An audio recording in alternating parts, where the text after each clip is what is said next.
Hi everybody, this is Mr. Nardelli. I wanted to go over a few things on Module 5. One of the questions you'll have is complete the ordered pairs. You're given an equation like this, and you're given either an x or a y. In this case, it's x. Remember, the first one in the ordered pair is x, the second one is y.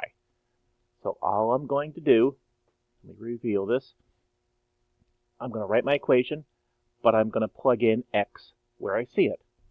So in this case, I'll multiply 3 times 4 to get 12. Then I have 12 plus 8 giving me 20. And I would put the 20 right there. Now the second one works out real nice because you've got a 0. Zeros are friendly. So I'm going to plug 0 into that 3. And I just get y equals 8 because the 3 times 0 becomes a 0. Okay, things change just a tiny bit if you're given the y. Notice what I'm doing in this. I'm plugging in to the y. So I have negative 3 equals 3x plus 8. So what I'm doing is I'm isolating the x on the left side. The right side. So I'm going to subtract 8 from both sides, giving me negative 11 equals 3x. Then if I divide by 3, I end up with negative 11 over 3 equals x. If the equation asks you to make it as a decimal, you just have to put negative 11 divided by 3 in the calculator to get that decimal. Okay, now this says, it should say solve for y. Solve for y in terms of x. All you're doing is manipulating this problem around. So what I have here is x minus 4 equals 8. What I'm going to do is try to isolate that y on the left side. So I'll subtract x from both sides. That gives me negative 4y equals negative x plus 8. Now I need to divide by this negative 4 on both sides, and that gives me the y. Notice what I did here. Negative x divided by negative 4, negative x divided by negative 4 gives me positive x over 4. Then I have to do this number, 8 divided by negative 4, giving me negative 2. So my equation says y equals answer. That's all you're doing for that. Now, I'm doing this for this one too. So I want to isolate the y. I subtract 2x from both sides, giving me negative 3y equals negative 2x plus 6. So now I'll divide by negative 3, and it clears the negative 3 off there, and I've got a y. Then I have negative 2 divided by negative 3 giving me 2/3 x. 6 divided by negative 3 giving me negative 2. So all you're doing is maneuvering it around so it says y equals. Okay, then you'll have some things. Let me cover this guy up. Let's say, just write the ordered pairs. So it gives you a. When you do the ordered pairs, x is always first, y is second. You always start right here in the middle. So when you do x's, you go right or left. When you do the y's, you go up or down. So in this case, I'm going to start in the middle at the origin, and I'll go to a. I'll go 1, 2, 3, 4, 5. 1, 2, 3. So my ordered pair is 5, 3. Now, letter B is over here, so watch how I do my jumps, or my moves. I'm going to go in the negative direction, 1, 2, 3, 4, 5, negative 5, 1, 2, 3, 4. So I have negative 5, 4. Letter C is all the way down here. I'm going to start at the origin, 1, 2, 3, 4, 5, negative 5. Then I'm going in the negative direction, 1, 2, 3, 4, 5. So that ordered pair is negative 5, negative 5. And then my last one, D, I'm going to move in the positive direction, 1, 2, 3, and then I go negative 2. So that would be 3, negative 2. And you just close it out. We close it out with the parentheses. Okay, now you might have some that say, here's your ordered pair. Go ahead and plot them. I just made the dots ahead of time. So what I'll do is start at the origin, and I'm going to go 3 to the right. If that said negative, I would go 3 to the left. So I go 1, 2, 3. Let's do it this way. I'm going to go 1, 2, 3, and then I'm going to go up 4. 1, 2, 3, 4. And bingo, there's my dot. Now if I have negative 5, positive 9, I'm going to start going in the negative direction, negative 1, 2, 3, 4, 5, positive 9, 1, 2, 3, 4, 5, 6, 7, 8, 9. I think it's right there. I hope it's going to let me put it. Okay, it should be right on the corner of that line. It's just not letting me put it there. Let's try. Okay, but you get the idea for that one. Okay, 0, 5. So that means I'm going to start off going 0 to the right or left. So basically, I'm not going anywhere. I stay there. Then I go 5 up, and this dot is right on that x-axis. Negative 5, 0 kind of does similar. I'm going to start going negative 5 to the left, and then I go up or down 0. I don't go anywhere. Bingo. I'm there. I'm going to, now 0, 0 is the origin, because you're going none to the right and none up and down. So that's the origin. Now if I have negative 0.5, 1.9, so I'm going to have to estimate, that's about in the middle, and then 1.9, so it's about right there. And listen to how I said that, about. So you might have to estimate it a little bit there. Okay, now it says draw the following lines. I've got my dots set up.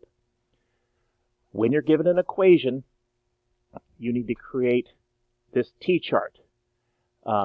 Make it look like this. Mine didn't show up right here. But all you're going to do is plug in some X and Y numbers. So you can plug anything in for X, and then you'll solve for Y. You can plug a fraction. You won't want to do that. You can plug a decimal. Don't do that. You can plug a large number. Don't do that. Start off with 0. I like that because it's so easy. But you can start with anything. So if I plug 0 in here, I'm left with just y equals 7. Now, I'm not going to put the little parentheses around them just because I'm showing you what to do here. Not necessarily putting a decimal in. I'm doing this so that my next one shows up right here. So then I'm going to put in now, I see this equation is really small, so I choose to put 0 in the y spot. If I put 0 here, it leaves me with x equals 7. So I created that nice, easy one. You could have put something in the x if you want. That's fine. But it's always good to do a third one. This one's going to come down a little bit. But pick anything. I usually just move up to 1 because it's easy. So if I put 1 in for the x, I'm going to have to subtract 1 from both sides, and it gives me 1, 6. Now I plot. 0, 7 is 0. 1, 2, 3, 4, 5, 6, 7. Right there. 7, 0 is 7, 0. Now I do have to do one more. I'm going to do 1, 6. The reason I do that is because now I know I have a straight line. So now I'm going to insert my line, and I'll just draw it the best I can through these, and I'm going to shift it just a little bit. But you see my dots are really big. But it's always good to put arrows at the end of the line. When you do it on the computer, I think it will automatically give you arrows. Okay, so now let's try this one. I'm going to start off with my friend 0. If I plug 0 in here, that leaves me with 6y equals 30. So then I'm going to have to divide 30 by 6, and I get 5. Now I'm going to plug 0 in to y, just because. That cancels this out, and I get 5x equals 30. So That leaves me in x of 6. Now, I have to plug in 1. So if I plug in 1, I'm going to end up having, let me put the 1 down. I'll have 5 plus 6y equals 30. So that means I have to divide 30 by 6, or subtract 30 and 5 to give me 25. I've got 6y equals 25, and I end up with 25 over 6. But it's probably a good idea if you get yourself a decimal, because it's a little easier to plot. So I do 25 divided by 6, and I get 4.17. So I'll put 4.17. Okay, now I'm going to plot them. I've got 0, 5, 0, 1, 2, 3, 4, 5, right about there. 6, 0. I go all the way over to 6, 0, and it's getting kind of close to the other line.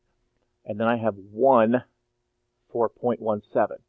So I go 1, and it's 4.17. And at this point, all I can really do is just kind of put it in the middle. Get it close. Then I come in with my line, and you'll notice it's a little bit different. Try to get into those lines as close as you can.